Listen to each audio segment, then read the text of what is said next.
Hi, I'm Linda, and life has thrown me more curveballs than I ever imagined. 5 years ago, I thought I hit the jackpot when I married John. He was charming, successful, and seemed to genuinely care about both me and my daughter, Emma. I already had Emma from a previous marriage, and John brought his son, Tyler, into our new blended family. I was determined to make it work, treating both kids equally and with all the love I could give. Emma, sweetie, how about we invite Tyler for movie night? I'd suggest, trying to help the kids bond. Emma would nod eagerly, always willing to try. Can we watch a superhero movie? Tyler likes those. I'd smile, proud of her. That's a great idea. Why don't you go ask him? But more often than not, Tyler would shrug off the invitation. Nah, I'm good. Got plans with my friends, he'd say, barely looking up. John would reassure me, wrapping an arm around my shoulders. He's a teenager, Linda. It's normal for him to want space. I'd nod, trying to silence my doubts. You're right, I just want us all to be close. Things took a turn 2 years ago when my parents passed away, leaving me a sizable inheritance. I was determined to use it wisely. John, I think we should set some of this money aside for Emma's future, I suggested one night as we sat together reviewing paperwork. He nodded, something in his eyes unsettled me. Of course, but we should think about Tyler too. He's closer to college age. A twinge of unease crept up my spine. Tyler's mom is handling his college fund. Remember, we agreed on that when we got married. I know, he said, a bit too casually. I'm just saying we should keep our options open. I should have paid more attention to that moment. I should have seen the red flags. My best friend Olivia even tried to warn me. Over coffee one afternoon, she gently raised her concerns. Linda, don't you think John favors Tyler a bit too much? She asked cautiously. I bristled at first. What? No, he loves both kids equally. Olivia raised an eyebrow. Are you sure? I've seen how he is with them. It's different. I waved it off, more to convince myself than her. Blending families is hard. We're still figuring it out. Just keep your eyes open, okay? And remember, I'm here if you need me, she said, squeezing my hand. I was grateful for her support, though I didn't realize how much I'd need it in the months to come. As time went on, a nagging feeling grew inside me.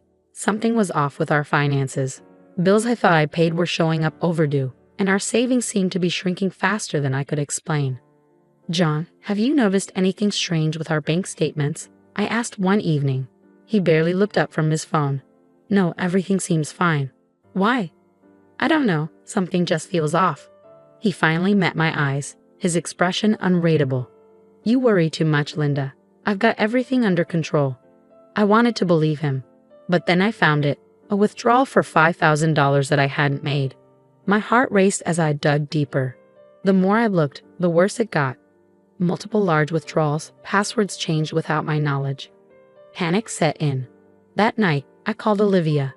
Liv, I think something's really wrong, I said, my voice shaking.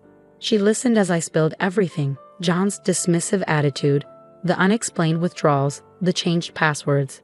When I finished, she was silent for a moment. Linda, this sounds serious. You need professional help. I know a private investigator, Mike Carson.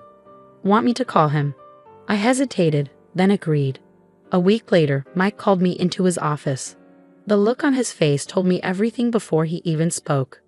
Mrs. Thompson, I'm afraid I have some bad news, he began. John hadn't just been making a few unauthorized withdrawals. He'd been systematically draining our joint account, transferring large sums to an account in Tyler's name. Mike slid a document across the desk. I stared at it, struggling to process what I was seeing. Money meant for both our children's futures, money from my inheritance. There's more, Mike continued. John told Tyler this money was a gift for his future. Tyler's been aware of this for some time. That night, I confronted John. I'll never forget the look on his face, not guilt or shame, but irritation, as if I had inconvenienced him by uncovering his betrayal. Tyler needs it more, John said, as if that somehow justified everything. He's closer to college age. And what about Emma's future? I demanded, my voice rising. What have you left for her? John had the audacity to shrug. There's a savings bond in her name. That should be enough. I was speechless, but the betrayal ran deeper than I could have imagined. Over the next few days, I uncovered even more lies. Friends started reaching out, concerned about things John had apparently been saying about me. He'd been painting me as unstable, unreasonable, a bad mother. And Emma, my sweet Emma, had been caught in the middle. John had been manipulating her, making her keep secrets from me. As the full extent of John and Tyler's deception became clear, I felt a rage I had never known before. Sitting in my car outside our house, a house that no longer felt like home, I made a decision. This wasn't over, not by a long shot. John and Tyler might think they'd won, but they had no idea what was coming. I was done being the victim. It was time to fight back. John had already proven he was willing to lie and steal, so I couldn't let him see me coming. The next morning, I called in sick to work and met with Lisa Chen, a divorce lawyer Olivia had recommended. Based on what you've told me, Linda, we have a strong case for financial fraud, Lisa said, her eyes sharp behind her glasses. But we'll need ironclad evidence. Can you access all your financial records? I nodded, determination hardening inside me. I'll find a way. At home, I played the role of the dutiful wife, pretending I'd moved past my suspicions. John bought it hook, line, and sinker. I'm glad you've come around, honey, he said one night, kissing my cheek. I knew you'd understand eventually. I forced a smile, bile rising in my throat. Of course, dear. I trust you. Meanwhile, I was gathering evidence as if my life depended on it. I reached out to my company's IT department, spinning a story about a personal project. Hey Sarah, chirped Alex, our resident tech whiz. What can I do for you? I'm working on tracking some old transactions for a side gig, I lied smoothly. Any tips on how to trace digital money transfers? Alex's eyes lit up. Oh, I've got just the tools for that. Let me show you. Armed with Alex's tech know-how, I dug deeper into our finances. The more I uncovered, the worse it got. John hadn't just been stealing from me, he'd been cooking the books at his own company too. That night, I anonymously tipped off John's company about the embezzlement. This wasn't about revenge, it was about justice. A few days later, all hell broke loose. John came home in a panic, his face ashen. Sarah, we need to talk, he said, his voice shaking. I steel myself. This was it. Yes, we do, John. He launched into a frantic explanation about misunderstandings and mistakes, begging for my help to cover his tracks. But I'd had enough of the lies. Stop, John, I said, my voice cold.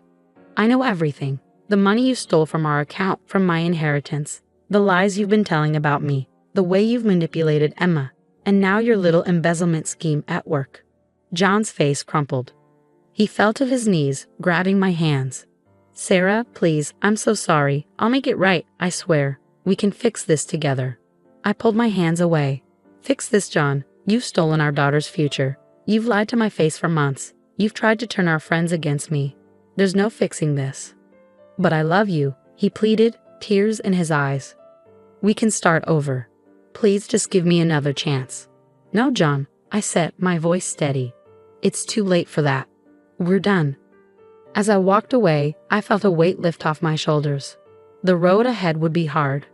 But for the first time in months, I could see a future where Emma and I were free from lies and betrayal. The next few weeks were a whirlwind. I remember sitting at the kitchen table, Emma working on her homework beside me, when my phone buzzed with a news alert. Local accountant under investigation for major fraud. The headline screamed at me. My hands shook as I read the article. Emma looked up, concern in her eyes.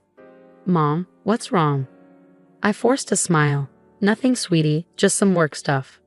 But I couldn't shield her from the truth for long. The police got involved, freezing John's assets, and Tyler's too. That same day, I filed for divorce, citing financial abuse and fraud. Lisa, my lawyer, was a godsend through it all. We've got him, Sarah, she said, her voice fierce. He won't get away with this. As the truth came to light, our friends and family were stunned. I'll never forget the look on my in-laws' faces when they learned what their son had done. We had no idea, John's mother sobbed. Sarah, we're so sorry. Tyler, confronted with the reality of his part in his father's schemes, tried to backpedal. He showed up at our door one day, all bravado gone. Sarah, I swear I didn't know where the money was coming from, he pleaded. I just shook my head. Save it, Tyler. You're old enough to know right from wrong. The hardest part was telling Emma, We sat her down one evening and I explained as gently as I could about her father's betrayal. "But why, Mom?" she asked, tears streaming down her face. "Why would Dad do this?" I pulled her close. "I don't have Sweetie, but we're going to be okay. I promise." I enrolled Emma in therapy to help her cope with the upheaval. 2 years later, life looks very different. I'm thriving in my career, having earned a promotion last month. Emma, now 12, is excelling in school and has found a passion for soccer. "Mom, did you see that goal I scored?" she yelled, running off the field after a game. I scooped her up in a hug. "I sure did, champ. You were amazing." John is serving time for his crimes, financially ruined.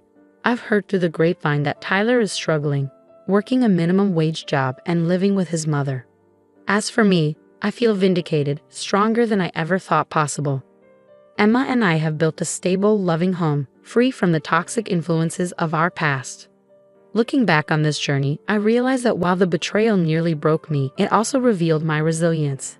Emma and I faced the storm together, and we've come out stronger on the other side. Our future is bright, filled with love, trust, and endless possibilities. And that's a happy ending I never saw coming. Now I have a question for you. If you were in my shoes, would you have given John a second chance? Or do you believe some betrayals are too deep to forgive, even when it comes to family? Share your thoughts in the comments.